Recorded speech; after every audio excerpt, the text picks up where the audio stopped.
सुंदर नगर राज्य अपने नाम की ही तरह खूबसूरत था। वहाँ के राजा विक्रम सिंह अपने राज्य को बहुत ही जिम्मेदारी से संभालते थे। राज्य अपने सकाफती, सामाजिक, सियासी और आर्थिक हालत पे ताकतवर और पूरा था। राज्य के मंत्रिमंडल में एक से एक होनहार, होशियार और बहादुर मंत्री थे। उन मंत्रियों में से 3 भाई जयनाथ, विजयनाथ और सुजयनाथ थे। जयनाथ सबसे बड़ा, मझला विजयनाथ और सबसे छोटा सुजयनाथ था। तीनों भाइयों के पापा दिग्विजयनाथ ने गांव में आए ऋषि की जमकर सेवा की थी, तो उसके बदले उन्होंने दिग्विजय को बहुत सारी दुआएं दी। बेटा, हम तुम्हारी सेवाओं से बहुत प्रसन्न हैं। बताओ तुम्हें क्या चाहिए? मुनीवर, मेरे पास ऊपर वाले के दया से सब कुछ है, इसलिए मुझे कुछ नहीं चाहिए।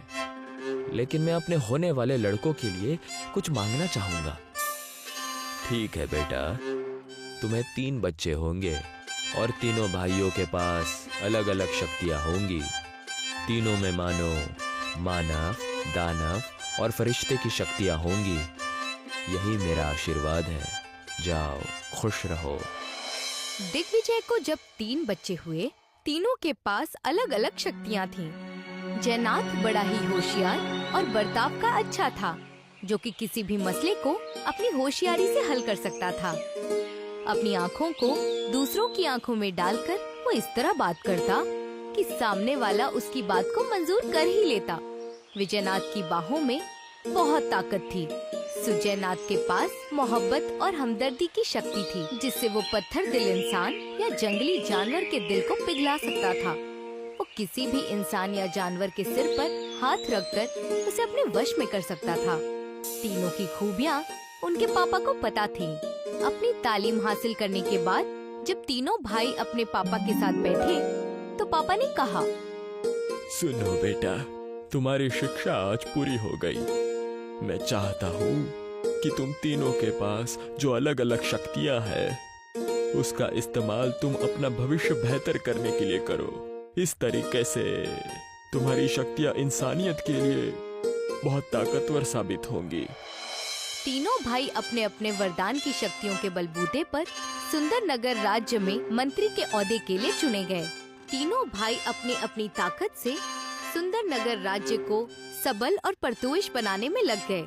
जयनाथ एक पड़ोसी राज्य के सीमावाद पर पड़ोसी राज्य के मंत्री के साथ बात करते हुए बोला, देखिए जय सिंह जी, आपके और हमारे बादशाही की सीमा अब तय हो चुकी है। अब ये जो आपकी बादशाही की सीमा है, उस पर सिर्फ इस देवी नदी के कारण ही विवाद हो रहे हैं। अगर इस देवी नदी का पानी हम दोनों बादशाही के लोग इस्तेमाल करेंगे, तो फिर विवाद तो होगा ही नहीं। देखिए, युद्ध करने से ना आपका फायदा है ना हमारा, बस दोनों बादशाही का नुकसान ही होना है।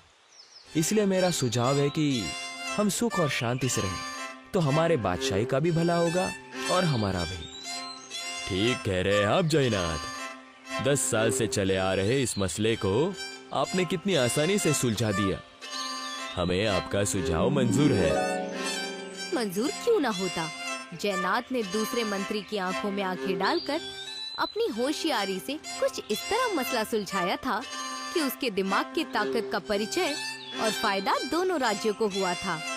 दिमाग की ताकत की बात चल ही रही है, तो शरीर के ताकत की बात क्यों पीछे रहे। एक बड़े से दरख्त को विजयनाथ ने यूं उखाड़ा मानो वो कोई दरख्त ना हो बल्कि घास हो। ये देखकर राजा विक्रम सिंह ने कहा, वाह वाह विजयनाथ, आपकी इस ताकत को किसी की नजर ना लगे। हमें गर्व है कि आप हमारे सेनापति हैं। महाराज, सुंदरनगर बादशाह की खुशामदी करने का आपने मौका दिया है। मैं आपको कभी मायूस नहीं करूंगा। विजयनाथ ने कई लड़ाई जीतकर अपने राजा को खुश किया था। जो कुछ सैनिक बंदी बनाए जाते, उनके मन में मोहब्बत और हमदर्दी जगाने और मन को बदलने का काम सुजयनाथ बहुत ही अच्छे से करता। मोहब्बत और अच्छाई से पूरी दुनिया को जीता जा सकता है। तुम इन सलाखों से निकलकर एक अच्छी जिंदगी जियो, मैं यही चाहता हूँ। मोहब्बत और अच्छाई से सिर्फ इंसान ही नहीं, बल्कि जंगली जानवर से भी आप एक नाता बना सकते हैं। ये देख विक्रम सिंह से रहा नहीं गया। वो सुजयनाथ के पास आए ये जो काम आप कर रहे हैं, लोगों को अच्छे रास्ते पर लाने का, ये बहुत ही अच्छा काम है। आप तीनों भाई इस बादशाही के लिए बूंद साबित हुए हैं। हाँ, सच था। ये तीनों भाई दुआ साबित हुए थे। लेकिन एक दिन ये दुआ बद्दुआ में इस तरह ऐसे बदल गई जब एक युद्ध में सेनापति के काम को राजा ने ज्यादा अहमियत दी। इस बात पर तीनों भाई राज दरबार में लड़ पड़े। माफ कीजिएगा बादशाह, पर इस युद्ध में सिर्फ सेनापति को इतनी तारीफ और इतना इनाम मिल रहा है, लेकिन इसका हकदार तो मैं भी हूँ। मैंने जो तरकीब लगाई वही तो इस्तेमाल करके हमने ये युद्ध जीत गए। नहीं बादशाह, अरे इन्होंने तरकीब लगाई, लेकिन युद्ध की मैदान पर मैंने ही अपने सेना के साथ लड़ाई की ना। अरे भैया, आपने कुछ बादशाहों के साथ अपनी दोस्ती बनाई है, लेकिन कुछ बादशाहों के साथ युद्ध भी हो रहे हैं ना, वो तो हमने नहीं किए। इसीलिए मुझे इस युद्ध में ज्यादा इनाम मिलना चाहिए। अरे आप बैठिए भैया।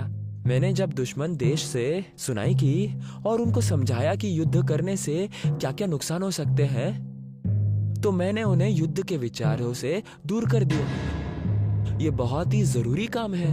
तो बादशाह, इस युद्ध को जीतने का हकदार मैं हूँ, इसलिए मुझे ज्यादा इज्जत मिलनी चाहिए और इनाम भी मिलना चाहिए। नहीं, ये इज्जत मुझे मिलनी चाहिए। नहीं, ये मेरा हक है। नहीं, मुझे तोहफा मिलना चाहिए।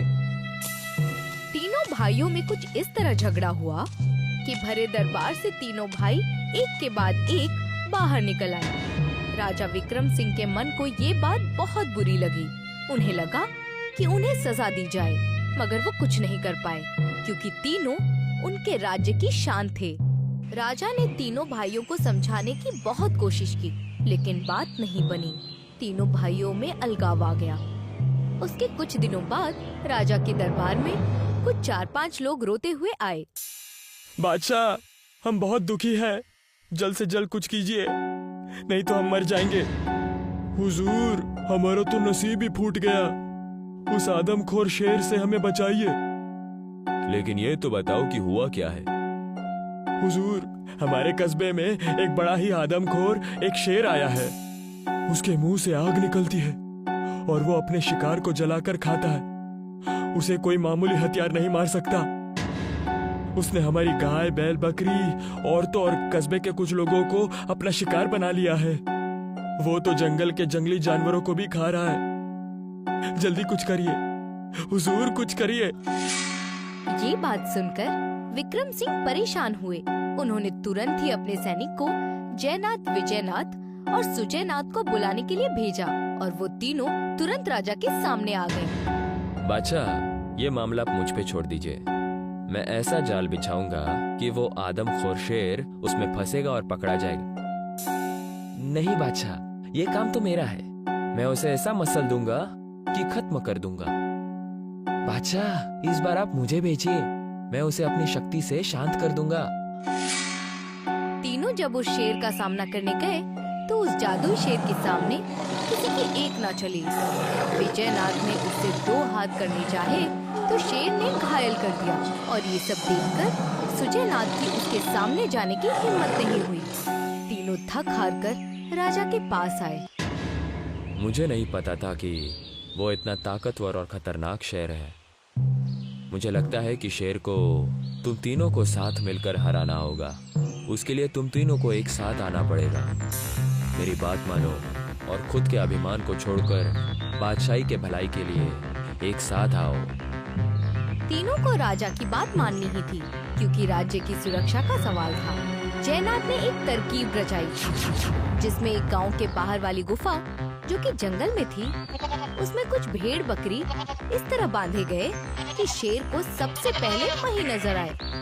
उसके लिए विजयनाथ ने शेर को अपने पीछे दौड़ाने का और उसे उस गुफा तक लाने का जिम्मा लिया। सुजयनाथ ने इस योजना में जंगली जानवर परेशान न करे, इसके लिए उनसे बात करके जंगल के एक कोने में इकट्ठा कर दिया। आजा बेटा आजा, अब तो तुझे कैद होना ही पड़ेगा। इसकी खुशबू से तू मुझ तक आ गया और मैं तुझे लेकर जाऊंगा गुफा तक।